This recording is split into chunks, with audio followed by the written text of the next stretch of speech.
Hello, I'm Brian Fox. Welcome to my channel, I Hate Rock Music, and this is another video of my series of jazz power trios that rock fans should like. And this one's a no-brainer.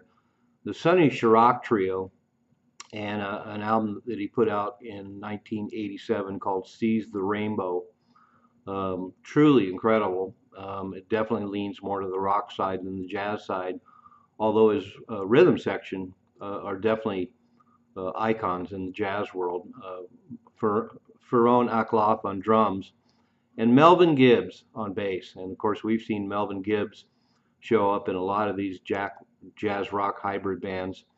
Um, he played in Power Tools with Bill Frisell, and then he's also in the trio Harriet Tubman. And so he pops up all over the place, and he's a giant in the jazz rock field these days. Incredible player. He even showed up in a rock band, Living Color, people might remember from 20 or 30 years ago now. But Sonny Sharrock is stunning, definitely one of a kind guitar player, one of the first guitar players I ever heard that totally embraced a lot of noise and doing just crazy, wacky things on the guitar.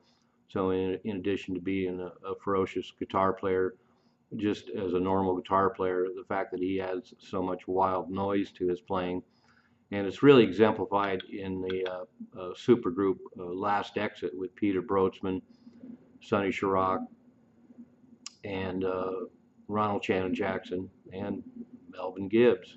Oh, I'm sorry, not Melvin Gibbs, Bill Laswell. So the Seize the Rainbow album is the mother lode.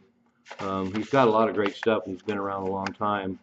So the fact that he appeared in 1987 after taking about 7 or 8 years off and came back and did arguably his strongest work, and it really exemplifies what his capabilities were.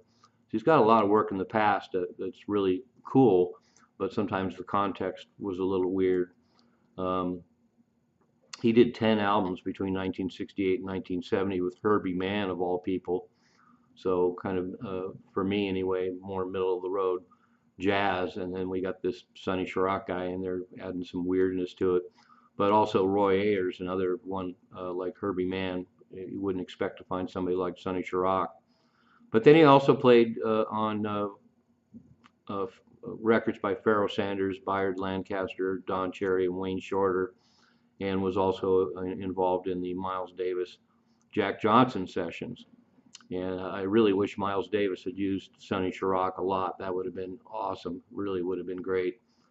He was uncredited when the album came out, but now we have the complete sessions, and there's a couple of things on there that Sonny Sharrock played on, but I would have loved to have Sonny Sharrock involved in a lot of Miles Davis electric bands from the mid 70s.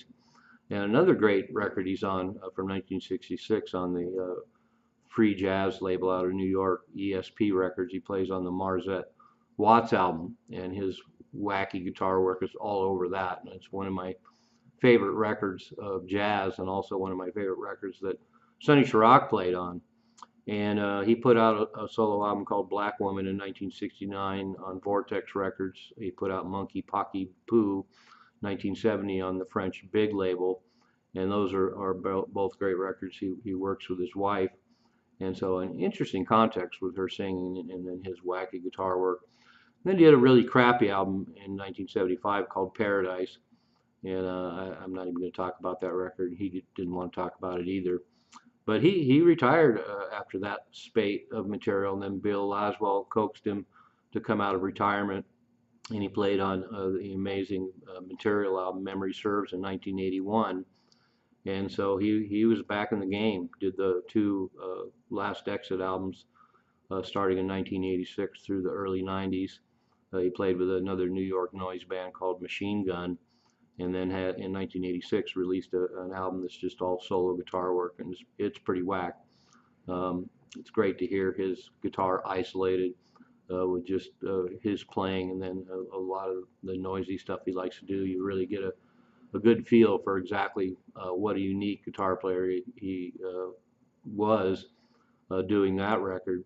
And then in 1991, he was on an all-star record called Ask the Ages with Pharoah Sanders and Elvin Jones, and definitely leans more to the jazz direction, but for the purpose of my video here and this series, the power trio that he played in 1987 on the Seize the Rainbow album, I'll post below. Check it out. But definitely anybody that likes rock music, uh, I can't imagine they wouldn't dig Seize the Rainbow. So check it out. I'm Brian Fox. Thanks for watching I Hate Rock Music.